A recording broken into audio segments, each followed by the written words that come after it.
Welcome to the Hot Young Designers Club podcast. I'm Rebecca Plum, your big sister. And I'm Shaun Surha, your GBF. We're not that hot or that young. But we believe it's a state of mind that helps us build adaptable and profitable businesses. We rely on the support of our design besties to get through each day. So let's explore the emotional, practical, and humorous sides of being interior designers.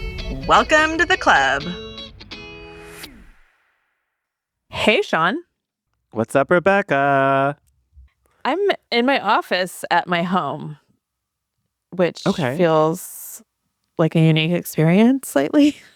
Because you mean you're not at home a lot? Well, I haven't been working from home really, and then I haven't been recording here. So just on my my background tour of recording spots. I know. You scroll through the videos. If you look at all the reels, I am always right here because I don't move I'm just locked in at my office, I feel like. And you get to do a little tour of your house, sometimes a little different spots at happy hour. On brand. Actually, yeah. For you?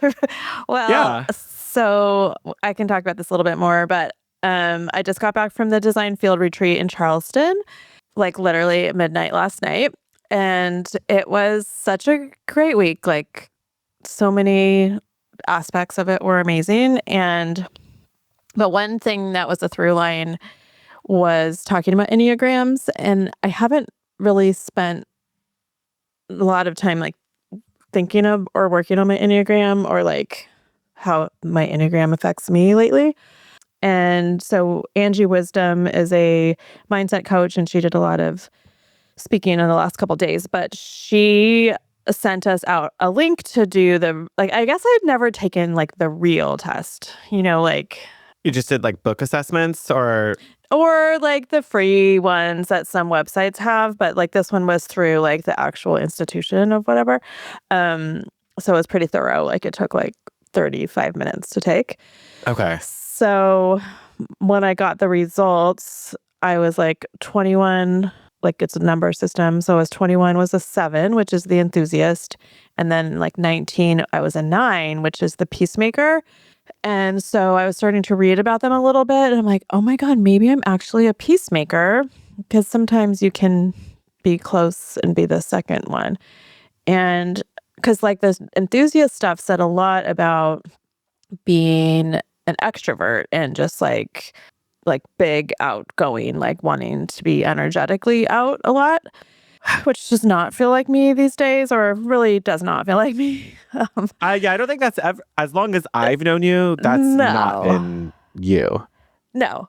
So then I'm maybe I'm a 9, but then the 9 started feeling weird. So anyway, there's a whole section where you can find out mistyping yourself and this versus this. And so then I put it into Claude, and I am a 7. So 7s are very outward facing, really we're we want to find the next thing to experience or solve problems. So anyway, that's a long way of saying that's why I like different backgrounds and locations. Because you're always open for the novelty of a situation to keep it exciting and interesting. And yes. Yeah. And there's healthy versions of that, and being in health and being in not in health of how you handle it. So it said, the real question is, are you driven by possibility and forward movement, or are you driven by maintaining ease and avoiding disruption? That was 7 versus 9. So for sure, forward movement, because I don't always need to have everything be peaceful and calm. Clearly.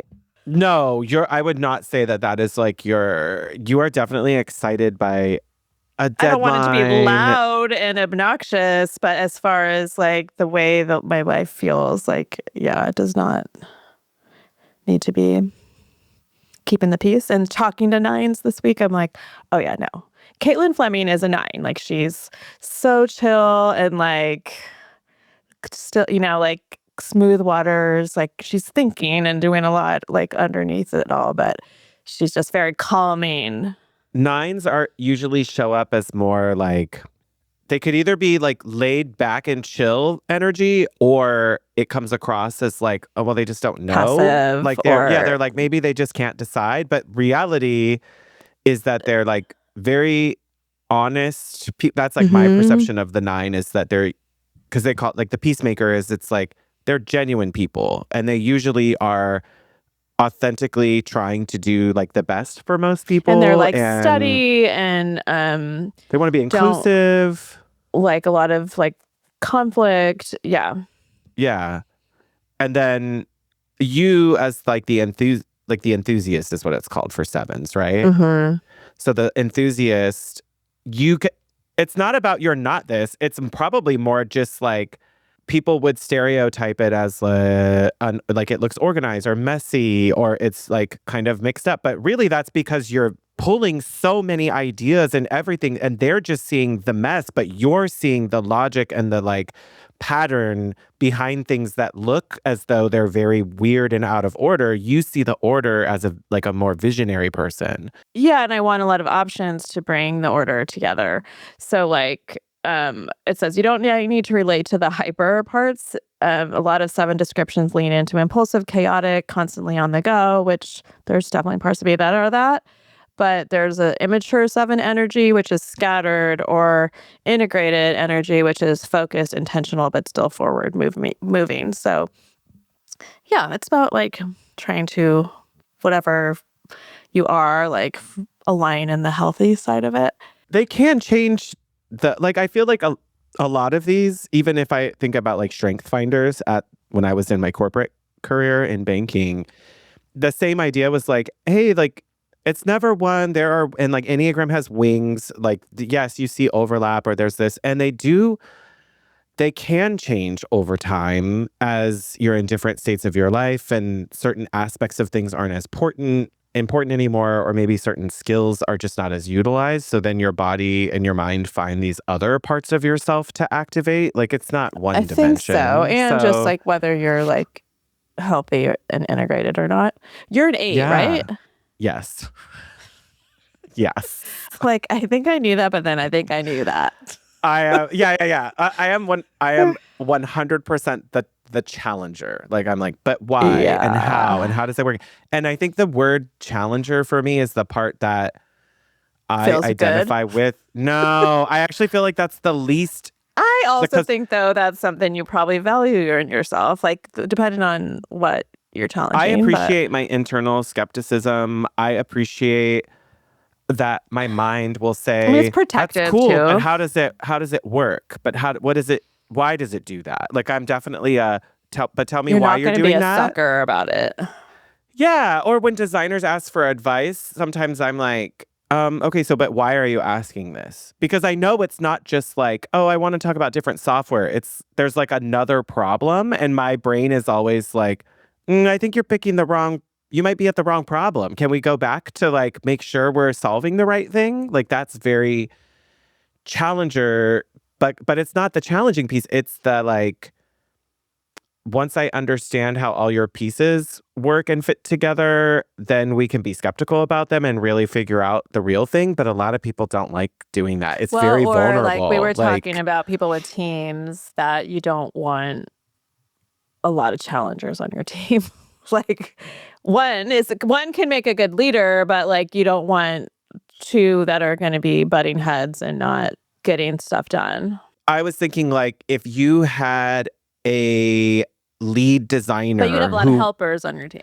Yeah, like if you had a lead designer who you hired to really be a front-facing part of your business and meet clients and do all that, that person probably should be, because they're going to help you get your stuff together. They're usually like in that role, they could be they might look more bossy, but they're probably very decisive, and they can like reach ideas very quickly. And usually I find it's just, there's like you've told me this, and I'm trying to find it still, because you talk about like, it's a little bit influencery, that challengers tend to be prone to be able to put a name and a face and like a definition to something very faster than other people might go like, oh, this sounds like this problem.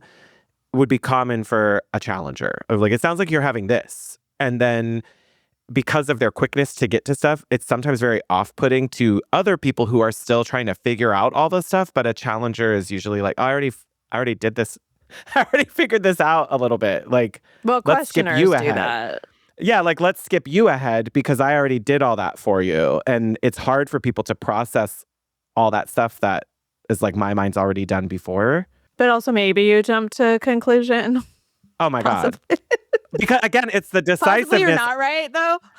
But like decisiveness of a challenger is, but I got to pick something and keep moving. It's I right got to for pick me, the thing yeah. and And it sounds right now. And I did a quick like analysis and used like you're using you use strategy and logic, like cost benefit or something like that. But then you're like, well, I can't do this forever. Like that's the worst side of probably like a questioner or a skeptic or challenger type of energy is you could be caught in a loop when you're in an unhealthy space because you just get in the paralysis of it. Well, so that's or like not a listening to non-functioning. other people's ideas, I think is where it gets tricky. Yeah. Because then it's very much CEO energy of like, just do this. I already decided for you. Like, Well, I decided for myself, so you should respect and everybody should do move. this now. Yeah, because I did a lot of thinking around it, and everyone that's has like it caught up. questioner is like for tendencies. It's not Enneagram based. So I think you are a challenger and a questioner. Like my husband's a questioner for sure, where like they don't like to be questioned, but they question everything. So yeah. And I'm also very protective of the people I care about. That's like the other side of that of like, why are you trying to do that? What are you calling her for? Why do you want to be having a meeting with us? What are you trying to do? Yeah, like it's protective.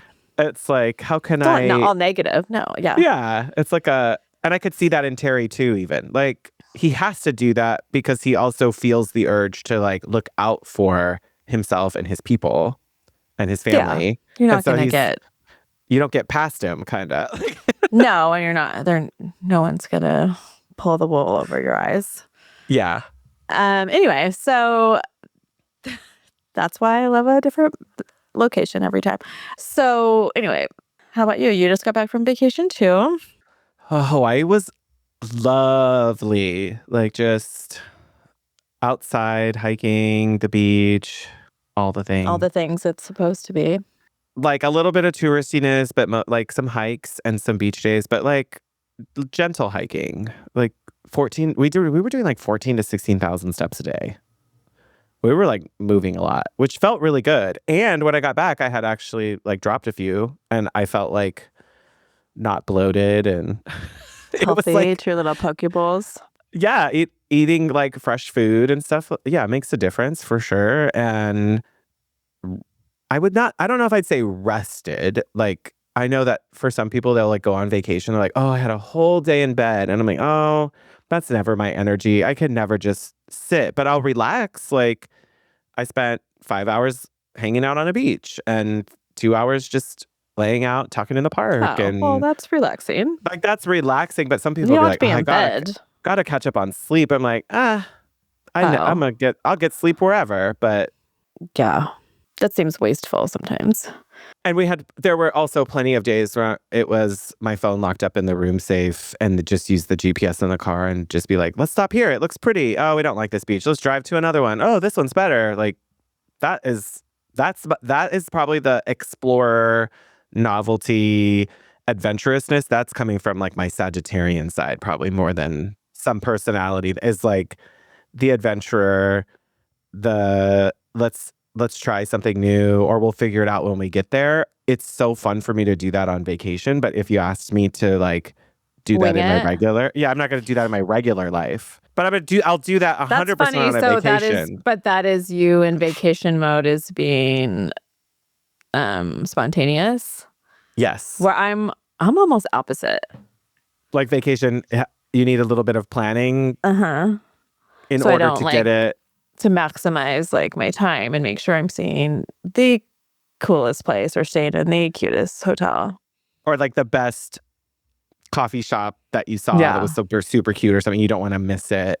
I think I just feel like in Hawaii in general, it's like I know I'm going to go. I didn't have to fly like 20 hours to get there. So it's like I can easily continue. It's not your to go. one That's like, chance. And yeah, it's there's not my only one so chance. much you can do there. Yeah, it's just a closed You're loop that literally you on drive an in a island. circle. Like, Yeah. and you realize, like, I was on Oahu, so it's an hour to wherever you want to go, essentially, if you want to get to the opposite end of something. So that was a very low barrier to entry to go explore and do things compared. I think a big difference for me is like the Angelino of it all is if I want to go 14 miles, sometimes that's going to take me an hour and 15 minutes, you know? That definitely slows down how much you would explore a lot of stuff and being trapped in it, like commute wise. So I'm not saying, I told you in Marco Polo I know. that We've talked about this. You live in a small town and you just don't know it. Like you're stuck in a small town. yeah, it's just I'm surrounded by the big town and there's no, compared to like say Sacramento, there's like, you guys do have a lot of outdoor natural spaces that are built not far outside and even through the city, like with the river and all that. Like It's just not it's as not, dense. yeah, like having that alone would feel like a big relief. But yeah, so I wouldn't say I like reset because I don't think I needed the reset in the same way that I was just like really looking forward to having time away and being off and disconnecting. And that's what was really like a win-win. And now we're back. We're back. And I went on a little bit of a trip binge again. That was my last trip for a while. Like I don't think I have anything until Vegas in July. So that feels good to just know I have some time ahead of me, even though Wait, it's did I know May-December. Did I know you're going to Vegas Market in July? I feel like no, you did mention that I said for the we were Norwalk talking about part of going it, and you didn't want to go. No, I just still don't. Because I have another trip planned in July too already. So yeah, we're lucky going me. to Market, a few of us, and then I think we're going to do a pool day too. Honestly, it'll be nice and toasty. Yeah. I like it. Yeah, so Charleston, I'd never been there before. Such a cute town, like so charming and so adorable. Like little gas lamps and ferns growing out of the brick on the walls and moss and Spanish moss just dangling. Mm-hmm. All the like little candy colored buildings and just so old. It just makes you just realize like, this is a historic home here and it's built in 1950. Like so sad. Oh my God, I know. I mean, my really, Tudor like revival from 1920. Yeah, really 1920s, I feel like is as pretty historic as it gets. There's older Victorians here, but they're not commonly lived in, I guess. So yeah, I was thinking even ours aren't. We have some Victorian stuff because Long Beach is older, but it was just like didn't get maintained. Like we I don't still think have a a lot historic did. district, and Sacramento, it's more beginning of the state history. Yeah, but so it does but get a not little much bit of those older. structures made it or have survived. Here, there's over a the lot. years. But they You think turned a lot of into residential homes, but not. Well, they turned into like the Midtown area where they just got turned into like flop houses or like it's like Haight-Ashbury kind of like where they got all chopped up. And I mean, there are some nice ones, It's but like it's not. It's like a fourplex that was a big house or Or something. it's like an area that people don't want to live in as grown-ups. It's like Midtown is more like where you live when you're 22. Yeah, it's that's like like story's oldest time, right? Like when you're younger, you like to live around that. It's easy. You want to be near the bars It's and the walkable restaurants. and yeah, it's cute, but there's not like yards or safety is questionable. And yeah, it's like it's different to rate. I mean, compared to like when you look at cities like New York or Chicago, where obviously people with children have children in the city, and it's normal to do that. But I feel like even my areas like that where you don't typically see a lot of families living in our downtown. The suburbs happened, and that's where people go. But yeah, but in Charleston, the families are still living in these giant historic houses right in the middle. Like there are, and we were still in the downtown core the whole time. I didn't get out of it at all. But the girls who set up the retreat, they did such a great job. Like they had a like, the event planning of it was just like every moment, like I felt like there was a gift involved and beautiful florals at every meal. Everything was just like aesthetic, the way that designers want them to be. Like our hotel was beautiful. Um, and then every attendee, I felt I got to spend pretty much a good amount of time with almost everybody. There were a lot of hotties there, which was, I knew some of them going in were going to be there, but I was actually surprised that a lot of people I didn't know, they would turn around and be like, I listen. I'm like, oh God, I started getting really shy and like, I don't know. I started crying at one point in one of our talks, but yeah, it was just kind of overwhelming and sweet. And I think In a good way? Yeah. Oh, yeah. To hear people tell you, like affirming in a way, or? Yeah. And I think I was telling them, like, you and I are just sitting here talking on the phone, essentially, like, because podcasts were just a one-way conversation. And obviously, I know I'm recording this and it's going out to the universe. And I don't know who's listening, but yeah, you just don't know who's listening. Like some of our speakers knew who I was. I was totally caught off guard. Like Julia Miller from Yond Interiors knew who I was. Like I think I burst into tears when she said it. Like such a hero of mine, and we're definitely getting her on the show. She was they were all amazing to listen to, and I think what's great about those speaker panels is Haven was like this too, but they do a really good job mixing the panelists to where you like can learn from all of them, but they're all pretty much goals, so seeing the way they structure their businesses is so different. The way they act as leaders is so different. They're all getting to a successful finish line, but the path there and the way they do it is so different so that you can kind of see your future self in one of them at least, or parts of it. So yeah, that was so great. And this retreat also mixed in wellness. So they had like the last morning they did yoga. They booked spa treatments for each of us. Their spa at the Dewberry was insanely beautiful. It was so pretty.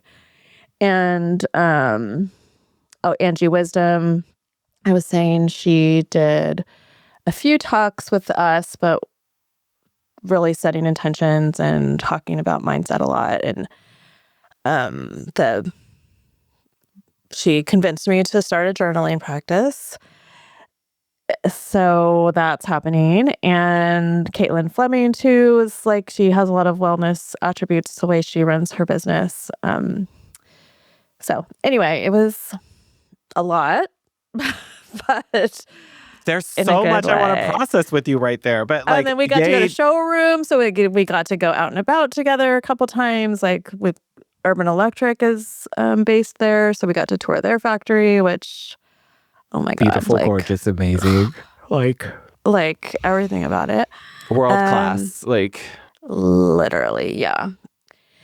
And yeah, and just some of the other like Fritz and Porter, their showroom was so cute, and Filling Spaces did a hand blocking class with us, workshop there. So just like a lot, like just a big range of things that just felt I feel like that hits a lot of buckets that you respond to when you take time away from like regular life and regular business. Is you really do want to have like, okay, well, if I'm going to do it, I'd like it to like tick off a lot of stuff. Like feel fun too. The overlap of the Venn diagram is like inspiration, beauty, body, or holistic approach kind of is nice to like, let's not forget this part of ourselves. You got like the mindset stuff is big. And it creates more room for relationship building. So like when you're walking to the showroom, you're chatting with the other girls and having just a little bit more of that time outside of a seminar, that because you can't talk during, obviously you're learning, but I got a lot of time with a lot of people there that I feel like I genuinely built friendships with. So that's just always a huge benefit and part of I it. love So that. not a lot of sleep. I didn't do a lot of sleep. I will could say that. imagine. I'm excited about your journaling practice. Like, I know. I literally journaled my way through my entire divorce, and I feel like I really locked in on that practice in just a little bit leading up to that time frame of my life, which was probably enormously helpful even looking back at it. But I have found that there's like writing about the challenging things creates more resilience for me. And then there's like Yeah, and she has a framework. So I'm using her framework, which is a little bit more about intention setting and mindset shifting, which yeah.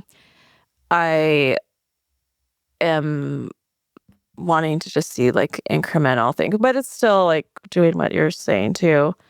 But one of the big things that I'm day one, but really trying to Okay. practice the not picking up your phone and in the morning.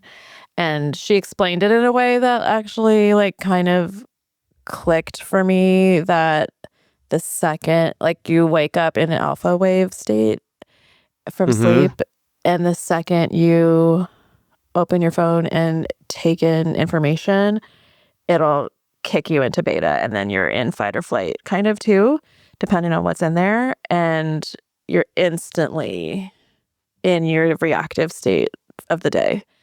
Yeah, like before you've even put your feet on the floor, you're now already like, well, I gotta blah, blah, blah. Like I have to start zooming through I my just day. and just felt like, and I'd been just doing this terrible practice of being on social media for longer in the morning than I should be. And it just like, I just feel like you jump on this treadmill of the day, that it's just like Yep. taking you through your day instead of you stepping and leading yourself through the day where you want to go. Agree. So, and I was always turned off about, oh, I wake up at 4:30 to do this, or I wake up. I'm like, I'm not doing that. Like, I'm just, that feels very harsh. And she talked a lot about Like discipline in and order not. to do everything you want to do, you have to like, great, I've got to like get up at 4:30, make a smoothie, go to the gym, do this, do that. Is that what Yeah, you're? like a 2-hour morning routine. Yeah. And she talked a lot about like she doesn't believe in relying on discipline. And that was like, yeah, because discipline, like I struggle with it. Let's be real. Discipline depends on your own willpower and commitment a lot. Like, And that's all it depends on. So she talked a lot about finding ways to attach things you want to your value system. And first you have to define what that is to you. And then attaching those things to identity. So like if you want to be a person who can, I don't know, walk up the side of Diamond Head, then you need to be so excited about like more of a walking practice or whatever it is. And that will start feeling motivated from a different place than I have to do this because it's on my checklist.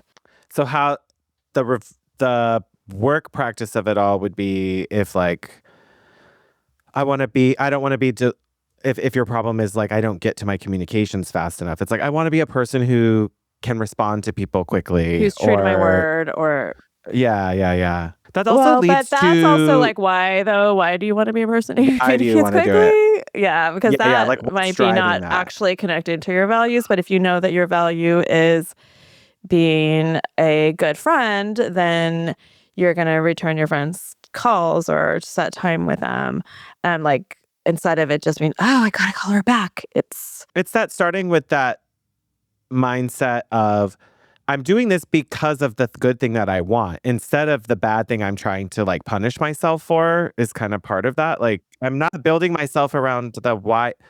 I've been told I have to do this, so now I just have to do it, or am I doing it because it makes me feel good to be responsive to my friends? Or I'm a person who values challenges, and and like attaching hard things to a challenge that you're going to accomplish and getting excited about that. And so, but if you're not, then don't like keep putting yourself through the ringer of things that's not your value. So she did a lot of work about us defining our values, and she has this list that you kind of like hierarchy, like prioritize what's important to you, or maybe things that used to be important to you when you were younger that you've lost track of, and trying to figure out what that value actually was. Like she used to love gymnastics, and so she kept as an adult trying to sign up for gymnastics classes and realizing like injuries are happening, and like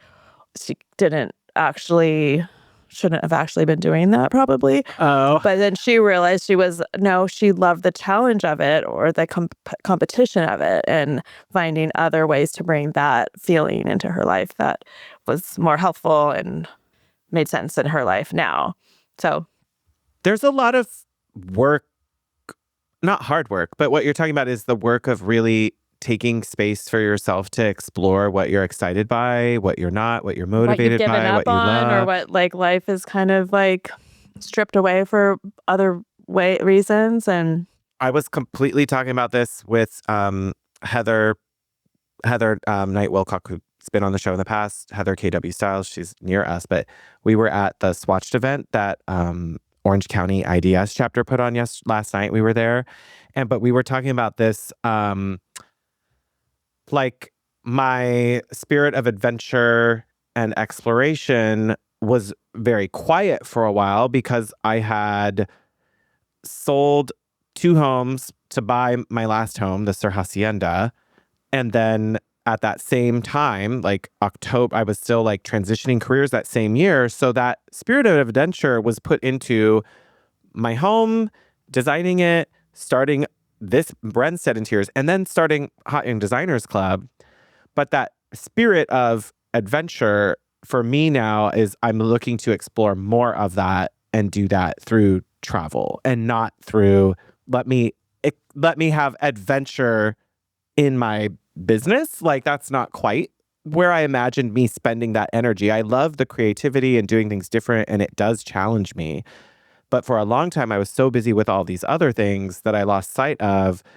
But travel is something you're not that getting really that feeling creates anymore. Yeah, like that creates it for me. And even if it is just like going to different places, driving somewhere, it's just not being in the same place constantly, because I think a lot of it is that our brains love novelty. It just drives dopamine. Like, yeah, and we just respond to what's in front of us too. So you have to be putting yourself in situations that you want to be responding to. right. So that's what her practice is about. Like, Love that. are you like aligning your values into your day, and how, if you're not, like, how are you going to do it tomorrow? And yeah, so I like it's it. exciting. I know. We'll see how day 2 goes.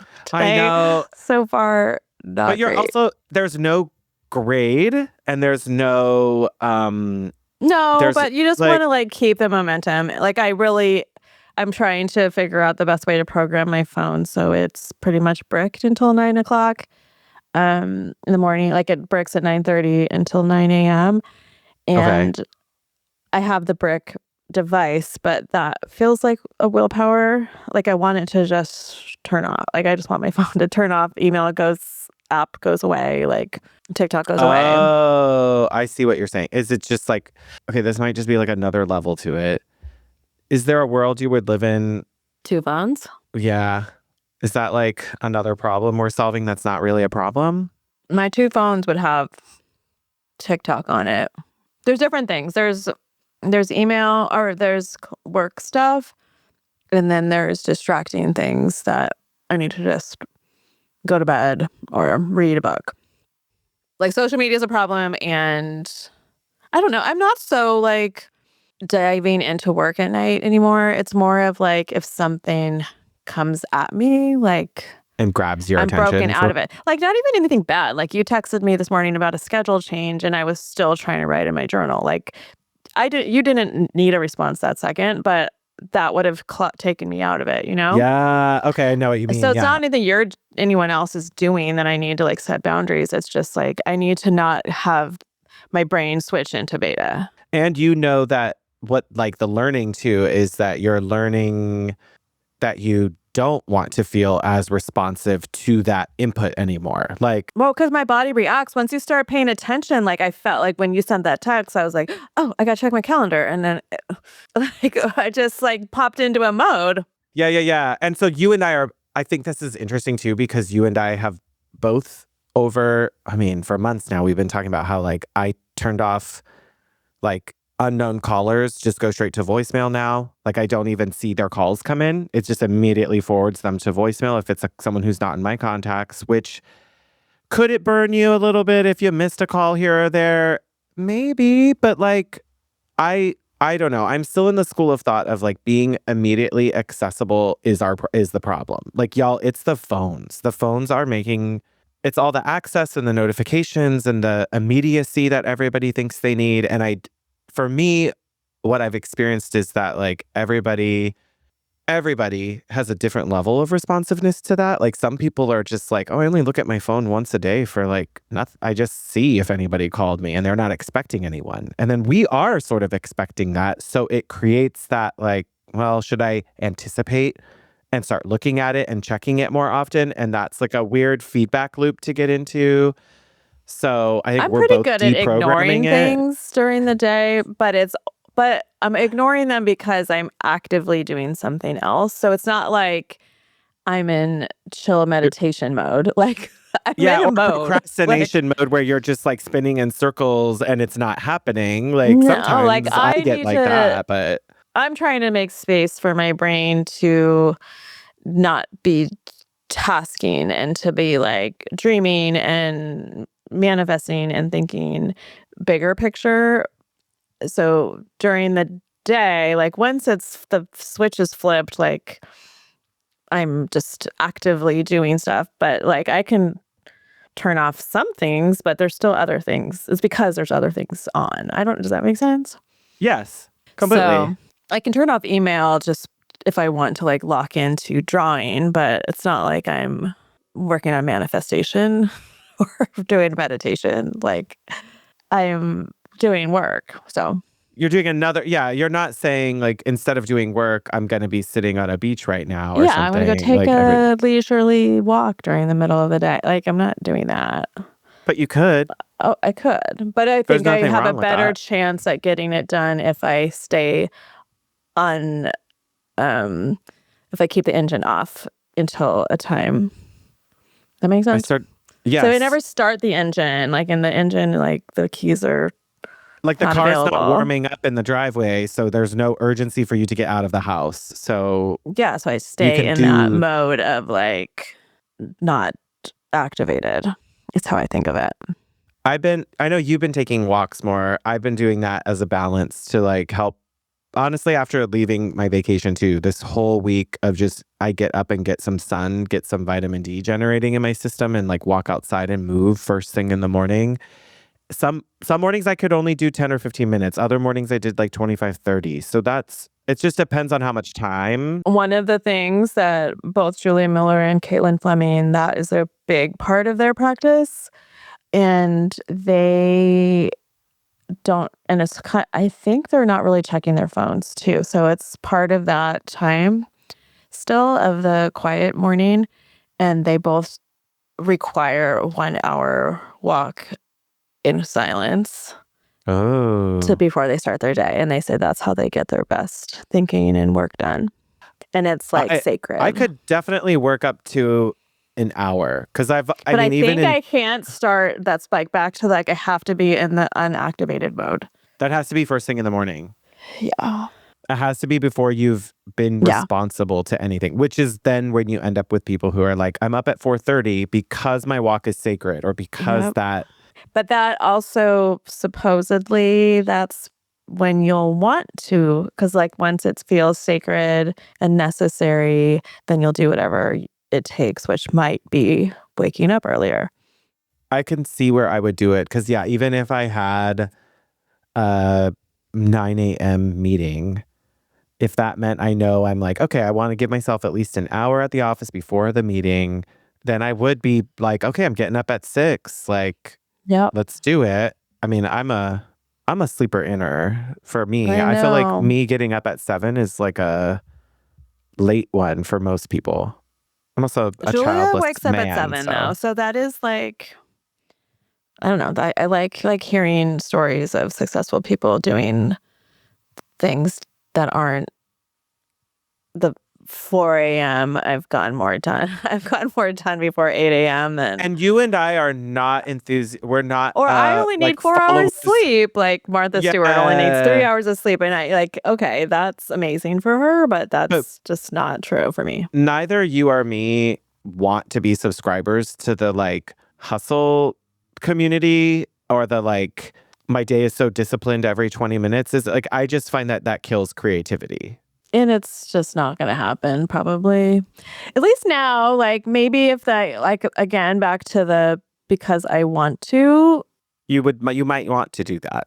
I doubt it. I don't envision that, but I'm never going to say that. I'm just like thinking I have to be real. Like I've had this conversation even with my boyfriend, like I think we've talked about, we haven't been as vulnerable talking about some of our body conversations, and I'm totally open to talking about that. But part of it is this like all the toxicity of like the gym fitness community sometimes makes you not want to participate in that. So it's like, I have to redefine that energy because I have those like annoying people that I think of who do that. And I think that's like, you might look for the worst in it. And you and I have even talked about that. Like you see it because it's prevalent, but then you're trying to reinvent a different way of having.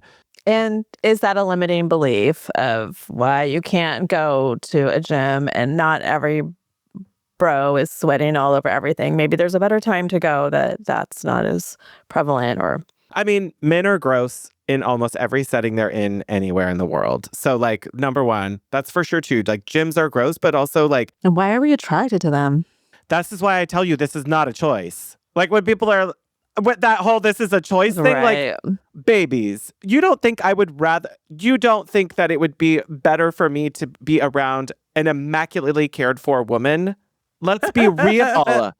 Like, come on. Like, hello. So yeah, it's not a choice because you can't fight that. You can't resist whatever your DNA is telling you. Like, yeah. Men are gross, and if they're left to their own settings, they're gross. And the gym is, to me, one of those like gross places. But having physical activity outside of a gym environment is very helpful for me. Like walking, hiking, moving my body in general. Calisthenics have been really great. Like that has been helping me a lot. I've also I think body-wise, like this kind of attached to that. But everybody who is so obsessed with protein, they probably need to be more obsessed with fiber. I mean this, like daily. I think they're both good for you. Well, they are, but like a lot of people are messing up their digestion with too much protein and they're not going to the bathroom enough. And you all need to, like, everybody needs to have more fiber. You need like daily fiber supplements. There's no way, very few people are getting enough. Like, can I just say for the record publicly that you guys, listeners, I did not okay the word pooped being on one of our episode titles. But it has good listening analytics, and I'm so glad I did it. I just need to say, you guys have to know that was not me. Thank you. That was me. What was that episode? It's like who pooped at the dinner party? I don't know. I think that's what I named it. I think I did. It's only a couple episodes from this Also, one. for the hotties, you will be able to tell who edited the reels because I always pick spicy reels or like, and Rebecca, you get like some good, oh, this is a good talking point, and it's like a clear, and then mine are usually like a funny joke or some sort of bodily it's something like that. So you'll always know who edited the reels or who went through the drafts and was like, oh, I think this is funny. I'm gonna pull this. This is controversial. Or yeah. I think that episode, it does have some good. It was called "Who Pooped at the Dinner Party and Other Floor Plan Adventures." That was episode 173 in April. Sorry, guys. I'm not sorry. We say worse on the show. We'd say I know. Poop. You don't want to hear poop in a. No, You've had I mean, no. kids poop. I don't like to I feel like it's just written in our episode title. It's just a little It's too real. jarring.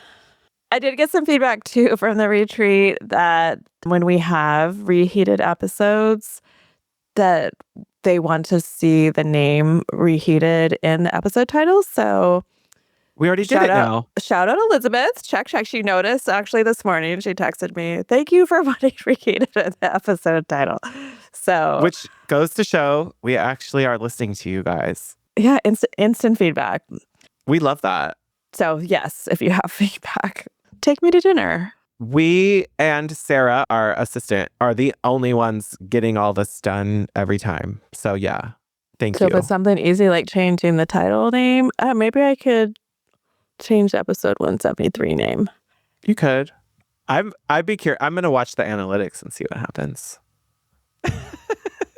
Sound off. Let us know if you guys Sound off think in the that's a good comments if the name or word not. poop doesn't work for you in episode titles. Okay, let's see. What else? Did I tell you I relaunched my more streamlined investment guide? Mm-mm.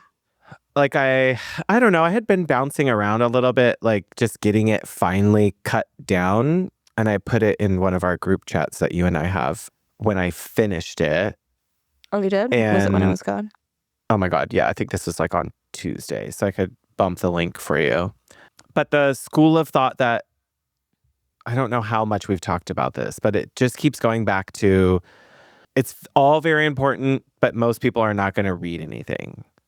TLDR. Yeah, and so like advice that you and I heard from Renee Bush from Tandem when we were at our retreat in January, and then hi Desmond, he's so sweet.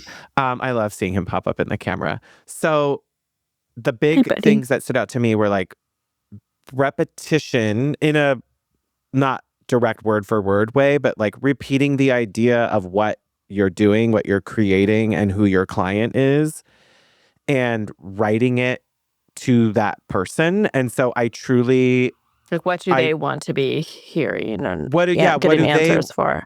What do they want? And so I feel like I kept reinforcing, like I'll just read like words that I use that are talking to my ideal client, are like, we're having fun designing is like like that's a phrase that's in there. It's like, okay, it's reinforcing the fun of doing what we do. Like I want clients who want to have it. I want it. Creating homes with a point of view.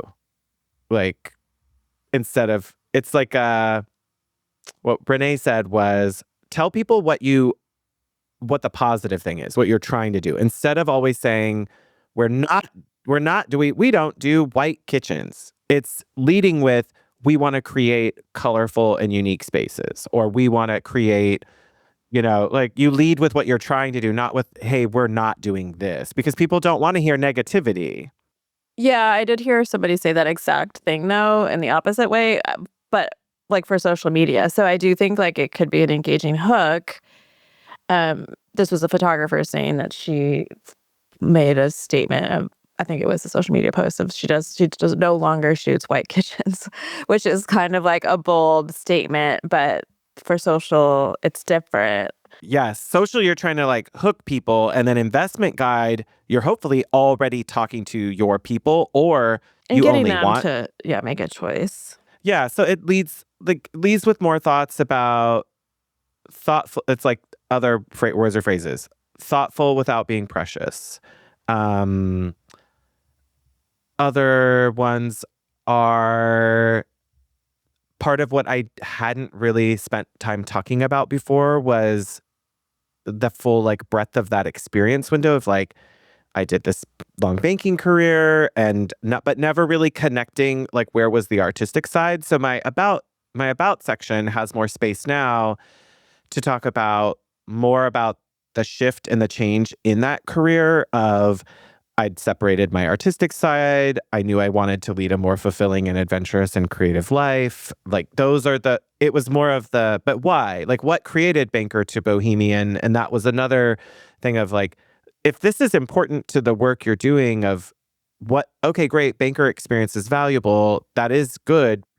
like your client would want to understand the left brain, right brain of it all, because they're probably working in careers and industries and places where having both sides of things on a team or something is valuable, and they know that. Like they see and they that may already too. have the banker brain. So like, why am I going to hire a banker to design my house? Even though there's a reason why, but maybe for them, that's not what's appealing. And that's not what you're trying to do. You're not trying to do spreadsheet somebody's house. Well, like you're not trying to lead with spreadsheets, even though like it's the organization part is part of your. Come to me if you want to use formulas in a spread. Like, oh God, like no You're thanks. right. Like, but it's like that stuff happens, and then it's followed with like we want to design homes for people who have a life worth coming home to. They're curious, they're well traveled, and and then even part of it is like saying I'm opinionated in on almost everything is kind of something that's in there, because another talking point that keeps coming up among designers that we're Enneagram 8 hearing, coded? a little bit of that, and a little bit about this idea that got introduced. I don't know if I think you caught it. People like to be bullied a little bit. Have we talked more about this on the show yet? Like domed? I think a lot of people want to be design domed. I mean, yeah. I think people want to be told, that's gross, you won't like it. That's too cheap. That's new money. You're not new money. Like You don't like that. you don't like, and I mean that, like, if you were to be like, if you're talking to someone who really wants rich and fullness and depth and luxury, you're not going to give them a one-times drapery fullness. You're getting in there 2, 3, 4 times maybe. Like if they really want a luxe experience. Like that's kind of where I think I'm leading with that idea of I'm going to be opinionated. I'm going to tell you the truth, but it's still going to be a fun design process that it's going to be low drama, and like making sure that clients can pick up on that commonality when they look on every page. They should get a reference to who you are again. And I feel like a lot of investment guides that I have seen, it feels like each page is starting the messaging over again and repeating a lot of things, and it gets very wordy very fast. And most people are never going to read more than a paragraph, to be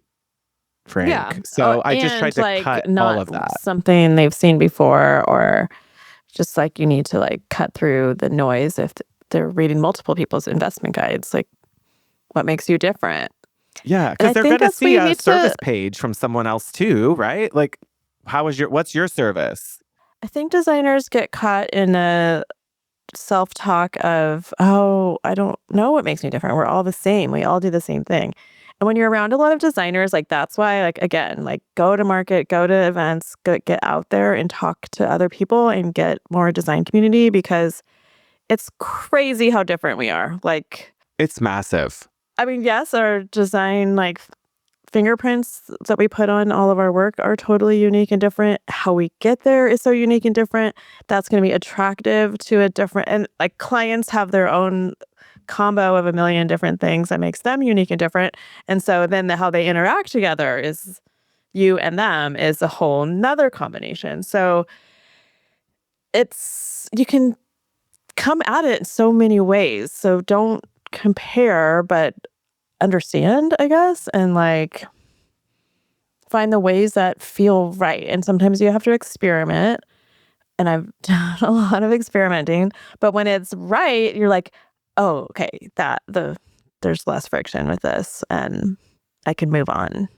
I agree. You know what the analogy came to me as you're talking about this? Because we've heard this different versions of like how every designer does things different. And there might be some things that are the same. And stay with me. It's if you're traveling between point A and point B, and point B is the finished design that's at the end of something or finished project, and point A is just where every designer starts from, or where everybody begins from. It doesn't matter where. Some of us are taking our clients in a car with us, and we're like road tripping, and it's very collaborative, and we're going to stop along the way, and we're going to check in more often, and maybe you're going to go with me to a Paris flea market, and we're going to buy some stuff, then we're going to collaborate. And some designers want that very, like, you're in the car with me, I'm we're doing it all together. And then some want to be in a train where they're more like the flight attendant, where they only come at certain times, and you're just like, you guys are enjoying, you're on the journey, but like the work of the journey you're not involved in. Or it's like a train car. You're not, when you're ready, we'll come back to your train car and bring you something. But otherwise, Or like, sit you back and stay enjoy. here. You stay Yeah. here. I'm going to go ahead and then I'll call for you when I'm ready. I will send the PJ for you Yeah. when you're ready to come to I point B, mean, and yeah. you don't have to see or bother me at all. And like, yes, are we all using software in between? Are we all creating floor plan? No, we're not. Well, oh my God, some aren't. Yes, you're right. But I think there's so much overlap, and we pay attention to the overlap because we're looking for what the commonalities are, but we might be picking the commonalities too quickly. Like, I would like to find the people who are I want to find more people who are feeling like they're doing a great job working remotely, because I want to find ways to work more remotely. So every designer I could talk to, now I'm going to start picking up on the people I see traveling a lot more, or the people that I see doing that, because I want to follow what they're doing.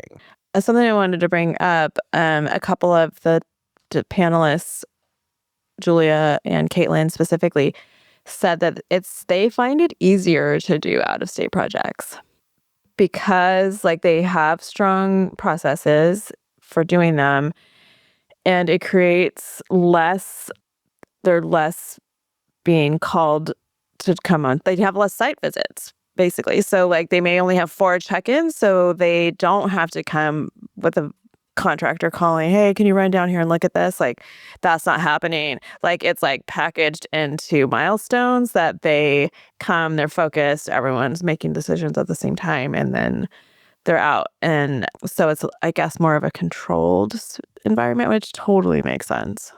They can't come at you as fast, and you can't respond literally. Like, you're not there, you can't be there, so you don't expect to be jumping in as fast anymore. No, yeah. And I think the whole process like gets more of an organized agreement up front. Like there's less willy-nilly in this, less urgency, because I think these are pretty big projects they're working on, but I feel like once you're in I could be wrong, it might depend on where you're doing it, but for me, I feel like if you were to get above that 5 million mark for a home, like value, then generally the parties are going to have a more extensive financial background to understand things like this. Like the world they roll in is probably going to also be. Yeah, I guess like they're dealing with house managers, property managers a lot, less client direct. I don't know at what point the clients are involved, but it makes it easier to have fewer interruptions to your daily life. Yeah. And like to feel like you're living your life and having your job, and you not just them schedule enmeshed. in these trips that you already have kind of blocked out for the year or whatever. I mean, but you're on the go more. Like there's definite designers that I see traveling like nonstop. Yeah. And I could do that. I could see doing that. Not right now. Oh, I was like, maybe. Not at this phase of life. Right now. Maybe next year. Come July 2nd. Yeah, you'll have some more freedom. Until Terry till you get him into something else that he needs to do. Because he can't just be. I don't know. But then a lot of these designers are also breadwinners. So it makes more sense for them to have the freedom to work. So I think there's a lot of like aspiration of different ways of doing stuff. Yeah, when I was in Hawaii, I was literally not necessarily, it wasn't Hawaii itself that I was like, and what if it was Hawaii? It was like the exercise of saying, okay, let's imagine it's Hawaii. It's like, if I could conceivably make it easy for me to be able to do stuff remotely, travel, it could work that I could say, now that I'm not anchored to a home anymore, like I don't have, sold my home and all that last year. It does get a little bit easier to start thinking about, oh, I could go for 2 months and live somewhere else. I could go live in Mexico City for a couple months. I think where I've seen it working, though, are designers that definitely have strong teams, like senior designer level, that they can come in and out. Like, I don't know if you've been following Brian Peckett, moved to the Netherlands. And yeah, was posting today that has all these installs happening on the West Coast of, I'm assuming, the US. Our West Coast. Yeah, and he lives in Europe. So I don't think he has clients there, but like just for family and way of life, like that's where they wanted to live. So, but he's got a great team of people doing all the details here. So I think that's what made me start thinking about how possible that really could be. And then to me, to add to what you were saying, that's where I was like, okay, a senior creative makes that possible. So that it's like taking the time to fix the priorities. This also kind of comes back to the mindset and the values piece of it. Is just like, and you've felt me circling stuff like this for like a long time. I'm like, well, what do I want that to be? And I've had to like really, even just the last 6 months has been, let's just see what bubbles up. And that is one that keeps bubbling up, but it doesn't mean that as I keep formulating it, it will still stay at the top of the pile. But I guess the reflection is like knowing there's space to think of that. And a lot of designers are like creating a bunch of stuff and they realize they have a 20-person team, but they hate their life. Like, I don't want to move that direction. I would much rather focus in on like, oh, I think this pace of life or this season of my life is going to need to involve a senior creative if I'm going to be the one getting to reap the benefit of traveling and being remote and not being as available and like having more space for me to do that.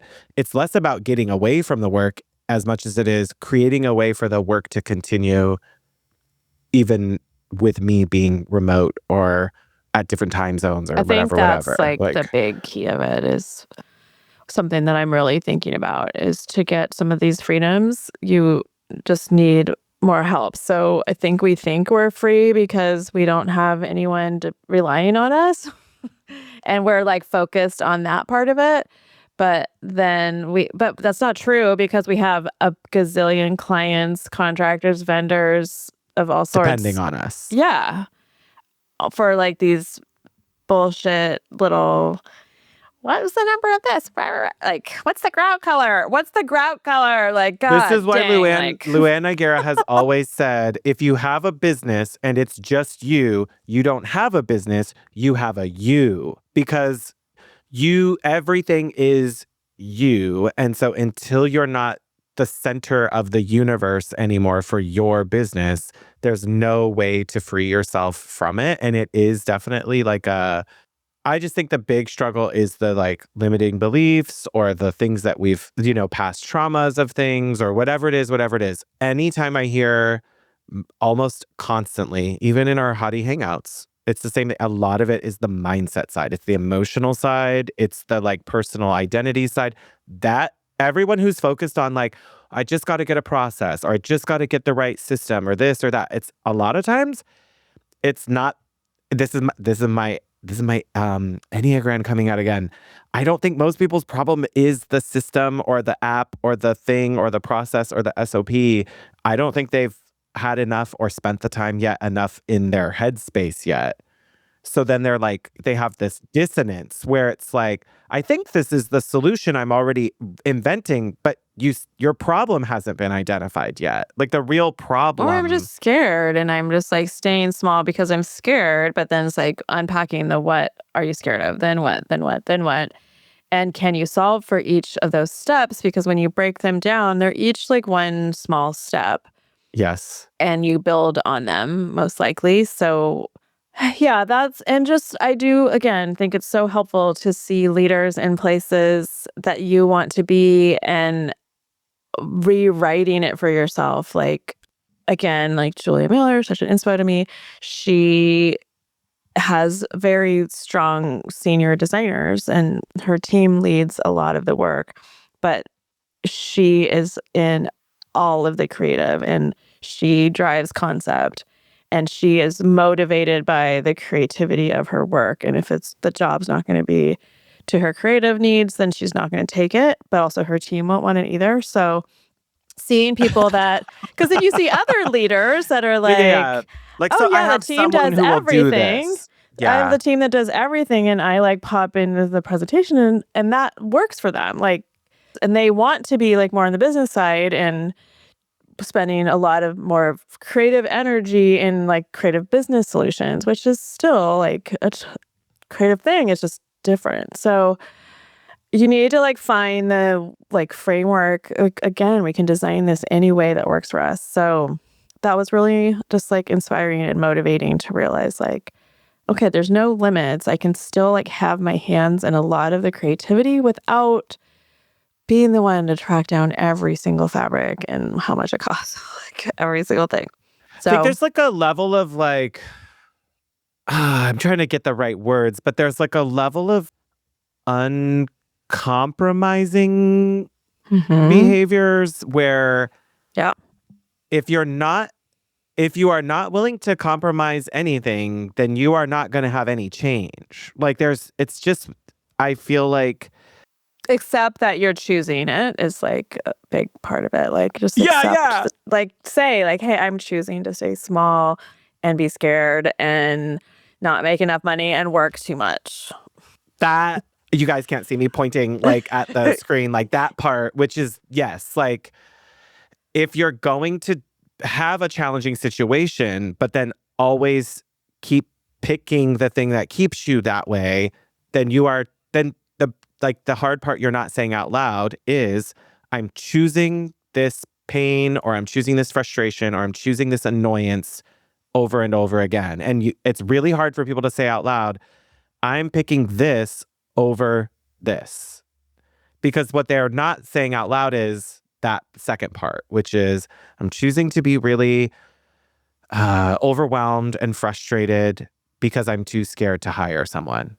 Like they don't want to finish the second part of the statement. Usually, they're just like it's not just like too much. Easy. Like you don't order a new hire on Amazon and it's here tomorrow. Like it's obviously a process, but the other thing isn't easy either. So you're doing hard.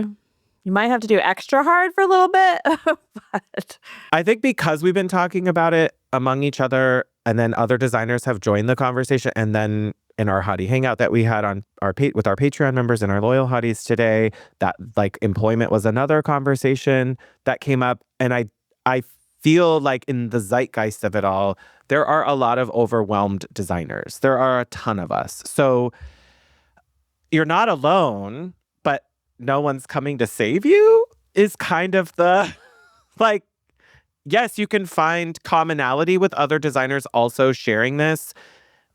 And you might not like their solution, but are you going to pick a solution? Like, is there anyone? Maybe they can break down their first best next step, and that is a step you can take, which is going to just like illuminate the next step of your path. I think that's what I need to see sometimes. Like you need to see like where you want to go. And sometimes I think we're afraid of that. I think I'm afraid of like seeing how far I could go. Scares me too, but then like okay, I see what's up there and that is what I want, but like let me just stay to the next step right now and not be overwhelmed by how far away the land of Oz is, or the Emerald City. Like that's really like far. You could become the Wizard of Oz, or that's scary. A flying monkey. No. See? Well, yeah, you don't want to become the Wizard of Oz, but I don't know. What happened at the end of that? Well, if like Wicked or Oz, like really, like the story of Oz. I mean, he leaves and then there's like a new era of Oz. It's like post-dictatorship era kind of. Yeah. Where it's okay, like, well then who are we now? That's not what I mean. I just mean you're like on a road and you see something shiny that you want to get to. And you could change your path, but just all you need to do is see the next thing. Yeah. Yeah. Oh man, our work is honestly the mindset stuff I feel has been coming up more and more and more, not just among ourselves with our other designer friends, but among the design community is we're realizing probably the impact that a career like this can have on us unless we actively make adjustments and shift and like do things different, because it does seem like something about it, the way our industry works is prone to really take a lot from you if you are on your own. Like it's just you're going to get, I don't know anyone who, I literally do not know. I don't know if they are. I wish they would talk about it, but I don't think I know any designers in the like Elle Decor or AD top lists or anything where they're literally just working by themselves the entire time and like doing something that I admire. Like I haven't found that convergence of like, we're doing it by just ourselves and all this other stuff is working. And that's the value of like continuing to talk with each other as you realize. There probably are some that only work on one project at a time and they're just like in it, but they're also not trying to get more work. I guess they could only take one project every 3 years. And then you hear the other caveat would be that like they're at a level now where they're only taking gigantic projects. And so they can afford to do that. Whereas like a year 2 designer typically wouldn't be able to start at $500,000 plus budgets or something. Typically. Like it's typically.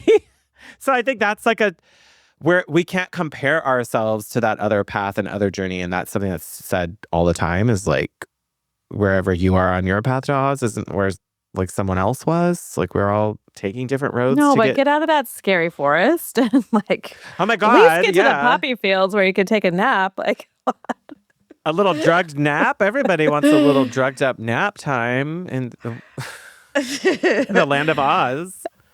All right, we're off the yellow road now. We're way off the yellow brick road, but I think this was like a good reflection on things that are just like at the top of mind for designers right now and for us too. So if it resonates with you, please let us know. Please share your thoughts. Continue to share your thoughts on our new episode formats. We're having fun. Thank you all. And until next time, stay hot, designers. Thanks for listening to the Hot Young Designers Club podcast. For more on what we talked about today, check out the show notes. Your support helps us grow, so share with your design besties. And subscribe and leave a review on Apple Podcasts. Our conversations continue on Instagram. And be sure to download our monthly resources on our website and our Patreon.